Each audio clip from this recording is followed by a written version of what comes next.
வசனத்துக்கு நேராக சிந்தையை திருப்புவோம். தெரிந்து கொண்ட வேத வசனம் எபேசியர் 1வது அதிகாரம் 4வது வசனம். தமக்கு முன்பாக நாம் அன்பில் பரிசுத்தம் உள்ளவர்களும் குற்றம் இல்லாதவர்களுமாய் இருப்பதற்கு அவர் உலக தோற்றத்துக்கு முன்னே கிறிஸ்துவுக்குள் நம்மை தெரிந்து கொண்டார். உலக தோற்றத்துக்கு முன்னே கிறிஸ்துவுக்குள், உலக தோற்றத்துக்கு முன்னே கிறிஸ்துவுக்குள் என்கிற ஒரு தலைப்பிலே உலகமும் கிறிஸ்துவும் என்கிற அடிப்படையிலே நான் இந்த வார்த்தையை உங்கள் மத்தியிலே விதைக்கிறேன். வேளக்கிழமை இதை குறித்து பேச ஆண்டவர் உதவி செய்தார். அதில் இது மறுபகுதி. அல்லேலூயா. எனக்கு அன்பானவர்களை, அப்படி என்றால் நாம் விசேஷித்தவர்கள். ஒரு விசை கூட சொல்கிறேன், உலக தோற்றத்துக்கு முன்னே பிறந்தவர்கள் பிதா, உருவானவர்கள் பிதாவும் குமாரனாய் கிறிஸ்துவும். அதே போல மனிதர்களாய் இருக்கிற நாமும் பரிசுத்தம் உள்ளவர்களும் குற்றம் இல்லாதவர்களுமாய் இருப்பதற்கு அவர் இந்த உலக தோற்றத்துக்கு முன்னே கிறிஸ்துவுக்குள் நம்மை தெரிந்து கொண்டார். எவ்வளோ எனக்கு அது நினைக்க சந்தோஷம். நாமெல்லாம் சாதாரணமானவர்கள் அல்ல. ஆனால் ஒன்று என்னால் சொல்ல முடியும், தெரிந்து கொள்ளப்பட்டவர்னு ஒரு வார்த்தை இடையில வச்சுட்டார் பாருங்க. எல்லாரும் அப்படி இல்லை. அல்லேலூயா. கிறிஸ்தவர்கள் எல்லாரும் அப்படி இல்லை. அந்த ஒரு வார்த்தையின் அர்த்தம் அதை உணர்ந்து சொல்றேன். கிறிஸ்துவுக்குள் நம்மை அழைக்கப்பட்டபடி என்று சொல்லல, தெரிந்து கொள்ளப்பட்டபடி. அதனால சொல்றேன், அழைக்கப்பட்ட கிறிஸ்தவர்கள் ஏராளமாய் தாராளமாய் இருந்தாலும் அவருக்குள் தெரிந்து கொள்ளப்பட்ட சிலரே அவருக்கு தெரிந்து கொண்டிருக்கிறோம். அதனால கிறிஸ்துவுக்குள் நம்ம தெரிந்து கொள்ளப்பட்ட சிலராகவே இருக்க ஆசைப்படுங்கள்.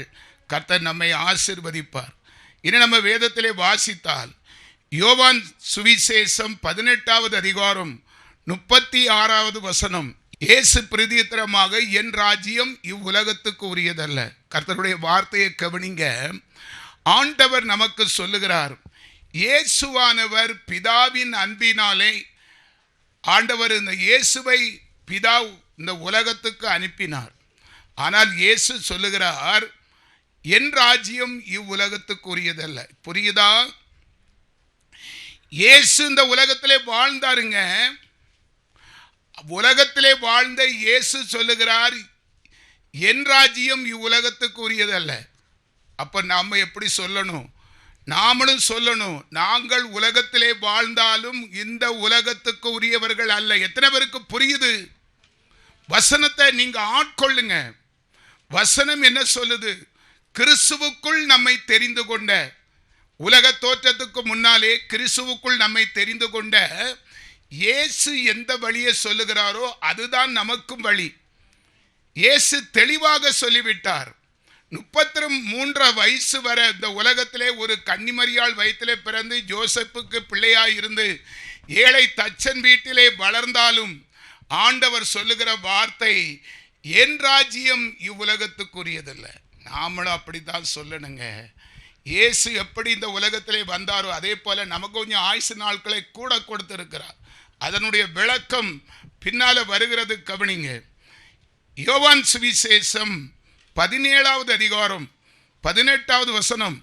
நீர் என்னை உலகத்தில் அனுப்பினது போல நானும் அவர்களை உலகத்திலே அனுப்புகிறேன். எத்தனை பேருக்கு இந்த வசனம் பிடிக்குது? எவ்வளவு தத்துவம் அதில் இருக்குது. பிதா இயேசுவை உலகத்திலே அனுப்பினார், எல்லாருக்கும் தெரியும். நீர் என்னை உலகத்திலே அனுப்பினது போல இயேசு பிதாவிடத்திலே கேட்கிறார், நானும் அவர்களை, அவர்கள் யாரு? கர்த்தருக்குள் தெரிந்து கொள்ளப்பட்டவர்களை. அல்லேலூயா. எல்லாரும் கிறிஸ்தவனா சொல்ல முடியாது. கிறிஸ்துவை நேசிக்கிறவர்கள், கிறிஸ்துவினிடத்தில் அன்பு கூறுகிறவர்கள், அவருடைய கட்டளைக்கு கீழ்ப்படிகிறவர்கள், அவர்களை குறித்து தான் இயேசு சாட்சி சொல்லுகிறார், நானும் அவர்களை உலகத்திலே அனுப்புகிறேன். அப்படி என்றால் கிறிஸ்துவுக்குள் உலக தோற்றத்துக்கு முன்னாலே இருக்கிற நாமும் இந்த உலகத்திலே அவதரித்து இருக்கிறோம். தயவு செய்து சத்தியத்தை சரியாக புரிந்து கொள்வோம். அதனால இங்கே நம்ம டேரா போட்டு இங்கே இருந்து இங்கே தான் எல்லாம் சொல்லி நம்பி இருந்து ஏமாற்றப்பட, கிறிஸ்து என்ன சொல்லுகிறார்? வார்த்தை நம்மை குறித்து தெளிவாக சொல்லப்பட்டு இருக்கிறது. அநேக பேர் இப்போ நமக்கெல்லாம் அது வெளியரங்கமாக வரல. இப்போதான் நம்ம கண்களை கர்த்தர் திறக்கிறார். பாருங்க, யோவான் தொடர்ந்து நம்ம பேச போறோம். யோவான் 14வது அதிகாரம் 14வது வசனம், என் நாமத்தினாலே நீங்கள் எதை கேட்டாலும் அதை நான் செய்வேன். முதலாவது சொன்னார், பிதாவே, நீர் என்னை உலகத்திலே அனுப்பினது போல எனக்குள் நான் தெரிந்து கொண்ட என் ஜனங்களையும் உலகத்துக்கு அனுப்புகிறேன் சொல்லிவிட்டு, இந்த உலகத்துக்கு தேவையான காரியங்களை அவர் எப்படி சொல்லுகிறார் பாருங்க. எனக்குள் தெரிந்து கொள்ளப்பட்ட என் ஜனங்களுக்கு இந்த உலகத்திலே தேவையானதை நான் செய்வேன். என் நாமத்தினாலே, இயேசுவின் நாமத்தினாலே, என் நாமத்தினாலே நீங்கள் எதை கேட்டாலும் அதை நான் உங்களுக்கு செய்வேன் என்று வாக்கு கொடுக்கிறார். யோவான் 14:19. அல்லேலூயா. இன்னும் கொஞ்ச காலத்திலே உலகம் என்னை காணாது, ஆனால் ஆண்டவர் சொல்ல, நீங்களோ என்னை காண்பீர்கள், நான் பிழைக்கிறபடியினால் நீங்களும் பிழைப்பீர்கள். எங்க எவ்வளவு உத்தரவாதம் வருதுங்க. தெளிவுபடுங்க, உங்க இருதயம் திடப்படட்டும். இன்னும் கொஞ்ச காலத்திலே உலகம் இயேசுவை காணாது, ஆனால் ஆண்டவர் சொல்லுகிறார், நீங்களோ சதா சர்வ காலமும் என்னை காண்பீர்கள்.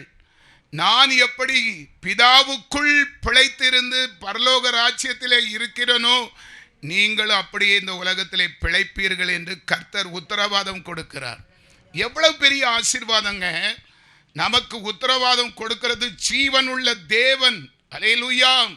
உலகத்தை ரட்சிக்க வந்த இரட்சகர் சொல்லுகிறார், உலகம் இயேசு வந்தாரு, ஊழியம் செய்தாரு, செத்து போனாரு, அப்படிதான் உலகம் சொல்லும். உலகம் என்னை காணாது, ஆனால் நீங்களோ நம்ம மரித்து போவதில்லை, இயேசு உயிரோடு இருந்து செயல்படுகிறார். இதுதான் நமக்கு உத்தரவாதம், இதுதான் நமக்கு விசுவாசம். இந்த நம்பிக்கையில தான் நம்ம ஜெயம் எடுக்க போறோம். இந்த உத்தரவாத நம்பிக்கை, விசுவாசம், பரிசுத்த ஆவியினுடைய வழி நடத்துதல் நமக்கு குறைவுபட்டால் நமக்கு ஆசீர்வாதமும் கண்டிப்பா குறைவுபடும். ஆசீர்வதிக்கிற தேவனையே நம்ம மறுதலித்தால் நிலை என்னாகும்? சற்று யோசனை பண்ணி பாருங்கள். யோவான் சுவிசேஷம் 15வது அதிகாரம் 18வது வசனம். யோவான் 15:18 கர்த்தர் சொல்லுகிறார், உலகம் உங்களை பகைத்தால் அது உங்களை பகைப்பதற்கு முன்னே என்னை பகைத்தது என்று அறியுங்கள். எனக்கு அன்பானவர்களே, நீங்க எவ்வளவுதான் ஆண்டவருக்கு உண்மையாய் இருந்து பாருங்க, உங்கள் சொந்தங்களே உங்களை பகைக்கும். நீங்க வேணா செக்கப் பண்ணி பாருங்க. ஒரு வீட்டுக்குள்ள கணவனை மனைவியே புரிந்து கொள்ள மாட்டாள், மனைவியே கணவனை புரிந்து கொள்ள மாட்டாள். கொண்டக மண்டக பேச்சு நடக்கும். வெளியே போண்டாங்க, வீட்டுக்குள்ளே தாய் மனைவிய புருஷன் புரிந்து கொள்ள மாட்டான், புருஷனை மனைவி புரிந்து கொள்ள மாட்டாள். தாயை பிள்ளைகள் புரிந்து கொள்ளாது, பிள்ளைகளை தாய் புரிந்து, இப்படிதான் குடும்பத்துக்குள்ளே. அதான் பாதி பேர் உலகத்தில் இருக்கிறதுனால தான் இந்த உலகம் மேன்மையான நன்மையை சுதந்திரிக்க முடியாமல் உலகத்திலே தடுமாற்றங்கள் வந்து கொண்டிருக்கிறது. ஆண்டவர் உலகத்தை குறித்தும் தெரிந்து கொள்ளப்பட்டவர்களை குறித்தும் பேசிக்கொண்டிருக்கிறார். உலகம் உங்களை பகைத்தால், அதனால அது உங்களை பகைவதற்கு முன்னே என்னை பகைத்தது என்று. இயேசுவை பகைத்த உலகம். இன்னைக்கு எத்தனை பேருங்க ஆண்டவரை அறிந்திருக்கிறாரு? எத்தனை பேரு? இதை விட தெய்வம் என்கிற சொல்லுகிற தெய்வம் இதை விட என்னதான் செய்யணும்னு எதிர்பார்க்க இந்த உலகம். இதுக்கு மேலு இயேசுவானவர் இந்த உலகத்துக்கு என்ன செய்ய முடியும்? உங்களுக்கு ஏதாவது யோசனை இருந்தா பாருங்க. அப்போ இந்த உலகம் எவ்வளவு நன்றி கெட்ட உலகம், இயேசுவே குற்றப்படுத்துகிற உலக மக்கள் இன்னைக்கு இருக்கிறார்கள். அவருடைய ஒரு மனுஷனுக்கு மனுஷன் சொத்தை கொடுத்துருவான், சுகத்தை கொடுத்துருவான், ஆஸ்தியை கொடுத்துருவான். ஒரு மனுஷனுக்கு மனுஷன் ஜீவனை கொடுப்பது கூடாத காரியம். அப்பேற்பட்ட விலையேற பெற்ற அவருடைய ஜீவனை, உயிரையே கொடுத்து விட்டார் இயேசு. ஆனாலும் அவரை உலகம் பகைத்தது என்று ஆண்டவர் சொல்லுகிறார். அப்படி என்றால் நீயும் நானும் ஏமாத்துறோம். நீ ஆண்டவருடைய பிள்ளையாய் இருந்தால், உன் சொந்த பரம தகப்பனை உலகம் பகைத்தால் உன்னையும் பகைக்கும். உனக்கு அது பிடிக்கலன்னா எப்படி நம்ம அப்படி சொல்ல முடியும்? அல்லேலூயா. நாம உலகத்தாரா இல்லை, அதனால உலகம் பகைக்கிறது. 19வது வசனம், நீங்கள் உலகத்தாராய் இருந்தால் உலகம் தன்னுடையதை சிநேகித்து இருக்கும். நீங்கள் உலகத்தரராய் இராதபடியினாலும் நான் உங்களை உலகத்தில் இருந்து தெரிந்து கொண்டபடியினாலும் உலகம் உங்களை பகைக்கிறது. அல்லேலூயா. அப்ப அந்த சத்துரு எப்போதுமே ஆண்டவருக்கு எதிராய் செயல்படுகிறது சத்துரு. அதை நம்ம நினைவிலே இருந்து அகற்றக்கூடாது. நமக்கு ஒரு எதிராளி இருக்கிறான், மறைமுகமாய் செயல்படுகிற எதிராளி. அவன் செய்கிறதை நம்ம அறியணும். எதிராளியை குறித்து என்னைக்கும் நம்ம என்ன செய்யக்கூடாது, அசால்ட்டாக இருக்கக்கூடாது. எதிராளியை தப்பாக கணக்கு போடக்கூடாது. அது உன் தோல்விக்கு அடையாளமாகிவிடும். மல்யுத்தமாக இருந்தாலும் சரி, ஒரு போட்டியில் வச்சாலும் சரி, நம்ம விட அவன் பலவான் என்கிறதை மனதிலே வைத்து கொள்ள வேண்டும். அப்படி இருந்தால் தான் நம்ம ஜெயம் எடுக்க முடியும். நிறைய பேருக்கு எதனால் வியாதி வருகிறது, எதனால் குடும்பத்தில் பிரச்சனை வருகிறது, எதனால் வெறுமை இருக்கிறது, எதனால் ஒரு ஆசீர்வாதம் உள்ள ரகசியம் தெரியலை. ஆசீர்வாதத்தை கெடுக்கிறது குடும்பத்தில் வியாதியை கொண்டு வந்து, பிரச்சனையை கொண்டு வந்து, கவலையை கொண்டு வந்து, ஒரு மனத்தை கெடுக்கிறதெல்லாம் பிசாசு. அதற்கு தான் ஆவிக்குரிய கண்கள் திறக்கப்படணும். நீங்கள் உலகத்துக்குரியவர்கள் அல்ல. உலகம் சத்திய ஆவியானவரை அறியாது, நாமளோ கர்த்தரை அறிந்திருக்க வேண்டும் கிறிஸ்துவுக்குள். அல்லேலூயா. நான் சொல்றது எத்தனை பேருக்கு புரியுது? எனக்கு நல்ல பிரயோஜனமா இருக்குதுங்க இந்த வசனத்தை. உலகத்தை குறித்து நான் ஒரு சப்ஜெக்டை குறித்து 2 நாள் பிரசங்கம் பண்ணது கிடையாது. இதுதான் முதல் தடவை. ஆண்டவர் நேற்று கேட்டேன், நான் சொல்றதை சொல்லு. எனக்கு விகற்பமாக இருந்தது. நேற்று முந்தா நாள் தானே ஆண்டவரே சொல்லியிருக்கிறேன். ஆனால் முந்தா நாள் சொன்ன ஒரே ஒரு வசனம் தான் இன்னைக்கு இருக்கு, மீதி எல்லாம் சொல்லாத வசனம். அவர் பேசிக்கொண்டே இருக்காருங்க. அப்ப இதுல எத்தனை நன்மைகள் உள்ளடங்கி இருக்கிறது என்பதை நாம கவனிக்க வேண்டும். நான் உங்களை உலகத்தில் இருந்து தெரிந்து கொண்டபடினாலே. எத்தனை கோடி ஜனங்கள் உலகத்திலே வாழுகிறோம். அதுல இருந்து கர்த்தர் நம்மை எப்படி தெரிந்து கொண்டு இருக்கிறார். தேவன் ஒரு மனுஷரை, ஒரு குடும்பத்தை, ஒரு மனுஷியை அவர் தெரிந்து கொண்டார் என்ற அவர்கள் எப்படி பாக்கியவான்கள். அந்த பாக்கியத்தை நம்ம பெற்றிருக்கிறோம். அந்த நிறைவு நமக்கு இருக்கிறதா? சொல்லுங்க. அந்த சந்தோஷம் நமக்கு இருக்கிறதா? தேவன் என்னையும் தெரிந்து கொண்டாரே, நான் எத்தனை நாள் பரவசப்பட்டிருப்பேன் தெரியுமா? பாவியான வாழ்க்கை, பாவ வாழ்க்கை வாழ்ந்தவன், துன்மார்க்கன், துஷ்டன். நான் சொல்வதற்கு வெட்கப்படுவதே கிடையாது. உலகத்திலே ஒரு பாவின்னா நான் தான். அதான் பாவியானவனுக்கு ஒரு பரிசுத்தமான மனைவி. அதான் உண்மையை சொல்றேன். அப்படியாய்ப்பட்ட என்னையும் அவர் தெரிந்து கொண்டான. எப்படியா அந்த ஆண்டவரை மறப்போம்? நிறைய பேர் இவன் என்ன ஒரு மாதிரி எல்லாம் பேசுகிறான், நல்ல வருமானம் வருது போலுக்கு, நல்ல செழிப்பு. அந்த ஆசையெல்லாம் இருந்தது ஒரு காலத்தில் இருந்தது. போட்டி கேபிள் வச்சேன் இந்த ஊரில் தெரியும். பஸ்ஸில் டிவி வச்சு சம்பாதிக்க நினச்சேன், அது ஒரு காலம். இப்போ அந்த பணத்தை நான் மதிக்கிறதே கிடையாது. தயவு செய்து பிரியமானவர்களே, பலிப்பிடத்தில் நின்று சொல்கிறேன், பவுல் சொன்னது போல எல்லாத்தையும் ஆண்டவருக்காக. இப்பவும் கர்த்தருடைய கிருபையினால நான் ரிட்டையர்ட் ஆனாலும் மாதம் ஒரு 25,000 ரூபாய் சம்பாதிக்கிறதுக்கு பலன் ஆண்டவர் கொடுத்திருக்கிறார். அதுவல்ல பிரியமானவர்களே, அதுவல்ல.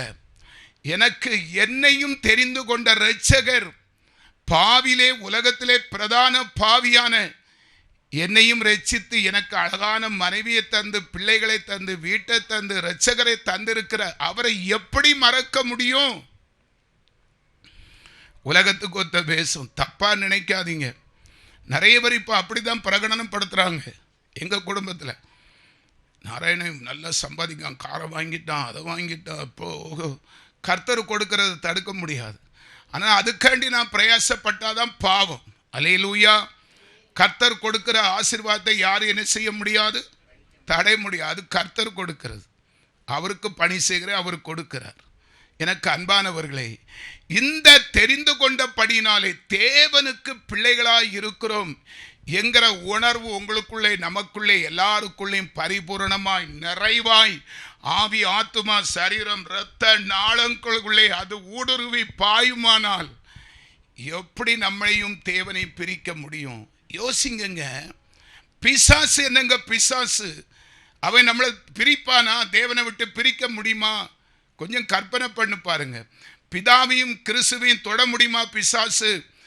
பிதா குமாரனுக்குள் இருக்கிற அவருடைய பிள்ளைகளாகிய நாம் அப்பா பிதாவை இந்த உரிமை வித்து நமக்குள்ளே கிறிஸ்துவின் வித்து அவருடைய ஜீவன் நமக்குள்ளே இருக்கிறதுங்க. இந்த உண்மை தெரிந்திருந்தா நீ எப்பேற்பட்ட கிருபையை நீ பெற்றிருக்கிறாய் என்பதை தெரிந்து கொள்ள முடியும். நம்ம அதெல்லாம் பார்க்கறது கிடையாது. ஆசீர்வாதம் ஆசீர்வாதம் அப்படியும் இருக்கணும் இப்படியும் இருக்கணும். உலகத்து செல்ல பார்க்கணும், அதில் ஒரு சிற்றின்பம், அதில் ஒரு அற்ப ஒரு கேவல ஆசை, அதுலேயும் இருக்கணும் இதுலேயும் இருக்கணும். ஒரு மனுஷன் 2 எஜமானுக்கு ஒருபோதும் வேலை செய்ய முடியாது. பாவ உணர்வு தான், நீ பாவிதான். பாவம் செய்தோங்க, இல்லைன்னு சொல்லலை, அறியாமல் செய்தோம். இப்போ கிறிஸ்துவை அறிந்திருக்கிறோம். சரியா? என்ன வேதத்தில் நம்ம வாசிப்போம் என்று சொன்னால் யோவான் 17வது அதிகாரம் 5வது வசனம். யோவான், பிதாவே, உலகம் உண்டாகிறதற்கு முன்னே உம்மிடத்தில் எனக்கு உண்டாயிருந்த மகிமையினால் இப்பொழுது நீர் என்னை உம்மிடத்தில் மகிமைப்படுத்தும். ஆண்டவருடைய அன்பை பாருங்க. இயேசு அவரை போல ஒரு இரக்கம் உள்ள தேவன் கிடையவே கிடையாதுங்க. பிதா கூட கொஞ்சம் எரிச்சல் உள்ள தேவன். பழைய ஏற்பாட்டு காலத்தில் பார்க்கும்போது ஆண்டவர் நிறைய வியாதி, காய்ச்சல், பயங்கரமான மூல வியாதி, இப்படியெல்லாம் ஜனங்களை பாதித்தார் கோபத்தில். நம்ம இயேசு யாருக்காவது தண்டனை கொடுத்திருக்கார் என்று உங்களால் சொல்ல முடியுமா? உலகத்தில் இருக்கிற சவால் விட்டு சொல்றேங்க. மனப்பூர்வமா அவருக்கு பாவம் செய்த நான் என்னையே சொல்றேன், என்னை தண்டித்தார் என்றால் நான் செத்திருப்பேங்க. இந்த உலக தோற்றத்துக்கு முன்னால் என்னையும் தெரிந்து கொண்டதுனால என் பாவங்களை கிறிஸ்து சகித்தார். சகிப்பு தன்மை உள்ளவர். அவர் கோபப்படவே மாட்டார். இயேசுவால ஒரு மனுஷன் செத்து போனான்னு கிடையாது, அவனுடைய துன்மார்க்கத்தில் சாவான் வியாதி. தயவு செய்து இன்னும் அது ஒரு நாள் நம்ம விளக்கி நான் சொல்லுவேன். ஆண்டவர் கிறிஸ்து பிதாவிடத்திலே உலகம் உண்டாகுவதற்கு முன்னே உம்மிடத்தில் எனக்கு உண்டாயிருந்த மகிமையினால் இப்பொழுது நீர் என்னை உம்மிடத்தில் மகிமைப்படுத்தும். அடுத்த வசனம் 6வது வசனம். நீர் உலகத்திலே தெரிந்தெடுத்து எனக்கு தந்த மனுஷருக்கு உம்முடைய நாமத்தை வெளிப்படுத்தினேன். கவனிங்க. நீர் பிதா நம்மளை இழுத்து கொள்ளாவிட்டால் ஒருவனும் பிதாவிடத்தில் வரான். அதை தெரிந்து கொள்ளுங்க. முதலாவது, ஏதோ நாராயண வடிவு ஒரு கூடாரம் வச்சிருக்காயா, அவன் கூப்பிட்டானா வந்திருக்குன்னு நினைக்காதீங்க. இது தெய்வ சித்தம் உங்க எல்லாருக்குள்ளும் நமக்குள்ளும் நிறைவேறி கொண்டு இருக்கிறது. நீர் உலகத்திலே தெரிந்தெடுத்து எனக்கு தந்த மனுஷருக்கு உம்முடைய நாமத்தை வெளிப்படுத்தினேன். அவர்கள் உம்முடையவர்களாய் இருந்தார்கள்.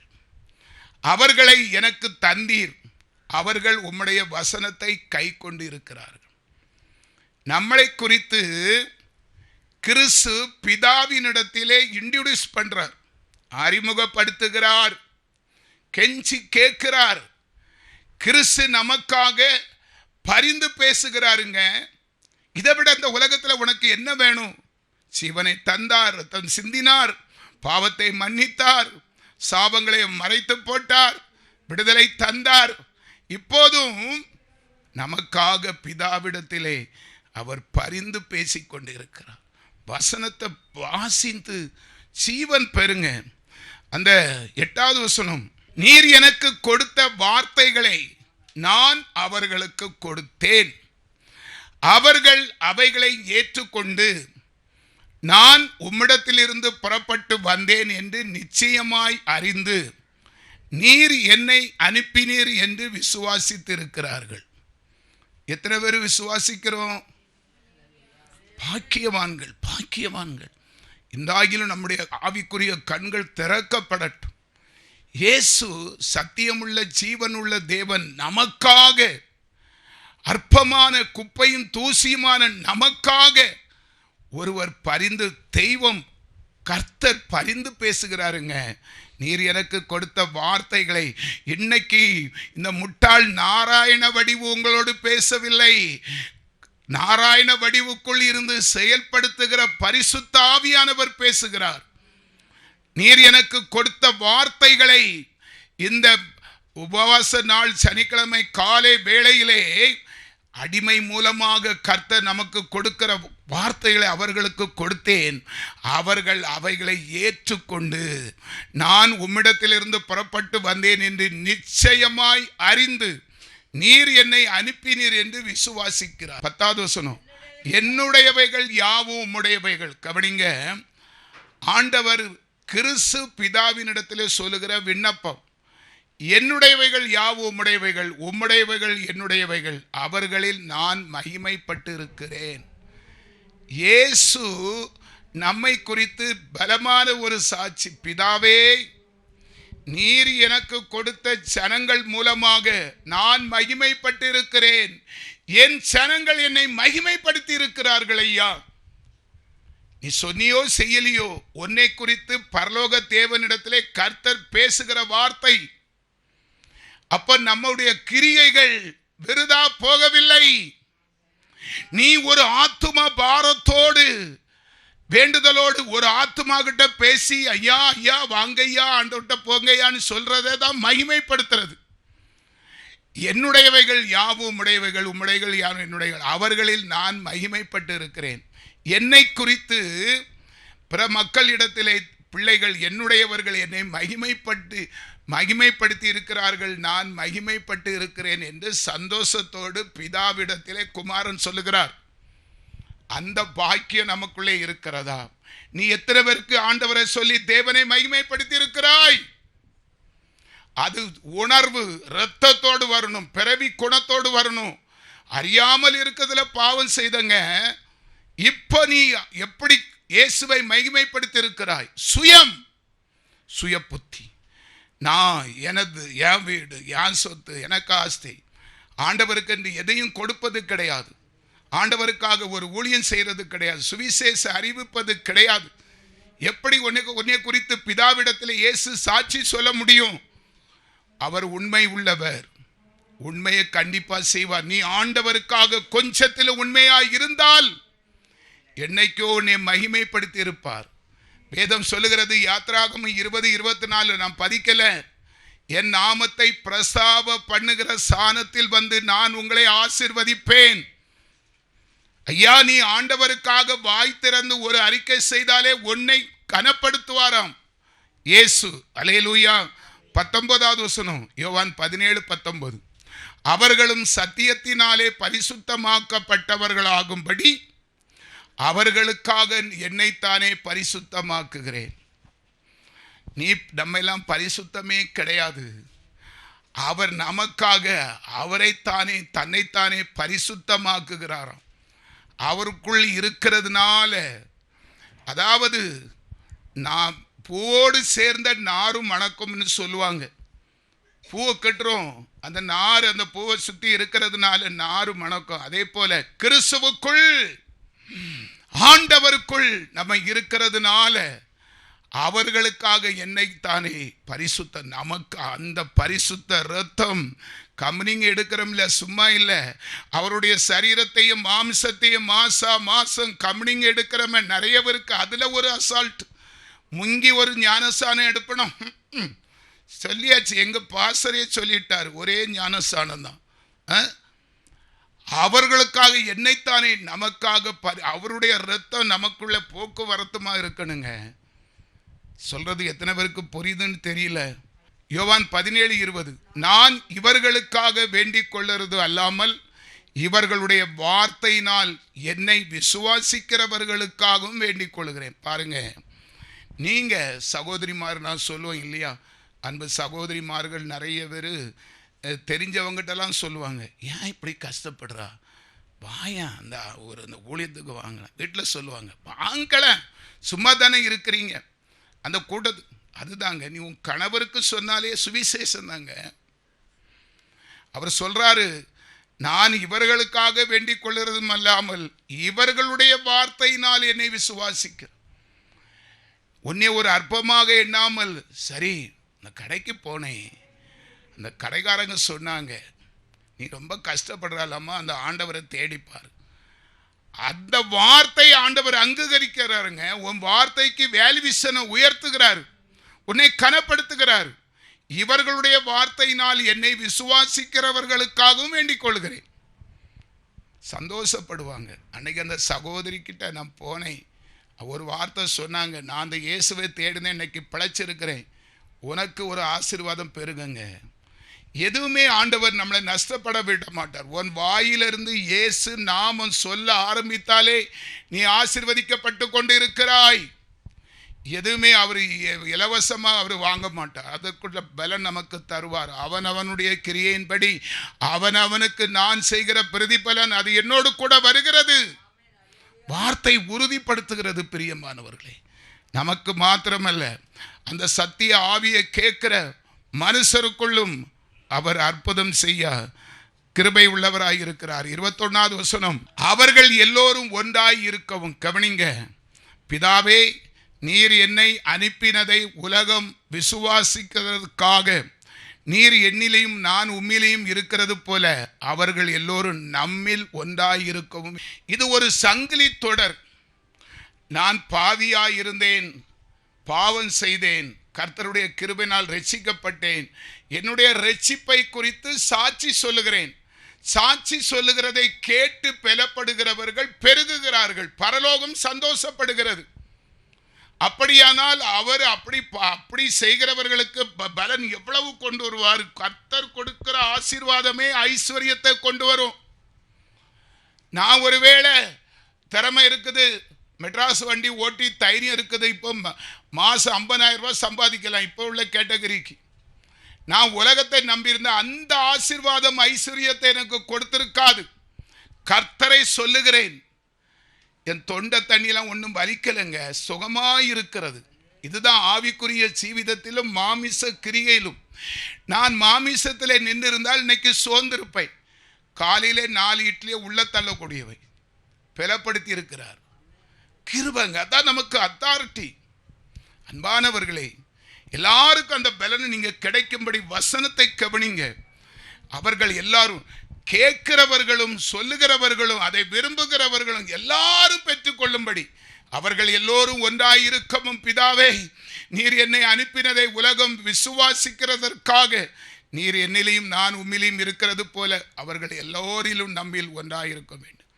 பிதா, குமாரன், மனுஷன், கேட்கிறவன், சொல்றவன், அறிகிறவன், செயல்படுகிறவன், எவ்வளவுங்க, எவ்வளவு மகத்துவமான தெய்வம் நம்முடைய ஆண்டவர். இந்த ஆண்டவரை தொழுது கொள்வது, ஆலயத்துக்கு வருவது நமக்கு கசப்பா இருக்கிறதா? எவ்வளவு புத்தீனமான மனுஷர்கள் நாம், ஆண்டவரை அறியாதவர்கள். அல்லேலூயா. இன்னும் ஒரு வசனம், என்ன வசனம் இருக்குது, தொடர்ந்து இருக்குது. 23, நாம் ஒருமைப்பாட்டில் அவர்கள் தேறினவர்களாய் இருக்கும்படிக்கும் என்னை நீர் அனுப்பினதையும் நீர் என்னில் அன்பாய் இருக்கிறது போல அவர்களிலும் அன்பாய் இருக்கிறதையும் உலகம் அறியும்படிக்கு நான் அவர்களிலும் நீர் என்னிலும் இருக்கும்படி வேண்டிக்கும். உலகம் நம்மளை பார்த்து சொல்லு விடணும், பொறாமப்படணும். எனக்கு அன்பானவர்களே, நீர் என்னில் அன்பாய் இருக்கிறது போல அவர்களில் அன்பாய் இருக்கிறதையும் உலகம் அறியணும். நம்மளை பார்த்து எல்லாரும் மெச்சணுங்க. அப்படி நீங்க நடங்க, உங்களை உலகம் கவனிக்குதுங்க. அதுதான் நான் சொல்லுவேன், சாட்சி உடையவர்கள், கிறிஸ்துவுக்குள் உலக தோற்றத்துக்கு முன்ன அறியப்பட்டவர்கள், உலகம் உங்களை குறித்து கர்த்தரை மகிமை தான் படுத்தணும். ஆனாலும் பரவாயில்லை, இந்த நாராயணனும் கனகமும் சொல்வார்கள், ஒரு பையனை பறி கொடுத்தாலும் இந்த கிறிஸ்தவ மார்க்கத்துக்கு போனதுனால எவ்வளவு சந்தோஷம். நிறைய பேர் சொல்லுவாங்க. நேற்று ஊழியர் கூட்டத்துக்கு போயிருந்தேன், ஒரு திருமண வீட்டுக்கு, நிறைய பரிசுத்தவான்கள். ஒரு ஆள் பெரிய, அவர் கிருபாசன சபை பாஸ்டர், 50 வருஷம் அனுபவம் உள்ளவர். நம்ம டிரைவர் போகிறாரு, நான் போகிறாருல, கைகளில் நிற்கிறேன். ஒரு ஆள்கிட்ட சொல்கிறாரு, அவரை தெரியுமா உங்களுக்கு டிரைவர், அவரை சாட்சியை கேட்டிருக்கீங்களா? பவர்ஃபுல் சாட்சி, சூப்பரை நான் எவ்வளவு நாள் ரசிச்சிருக்கிறேன் அப்படிங்கிறார். நான் 50 வருஷம் அனுபவசாலி.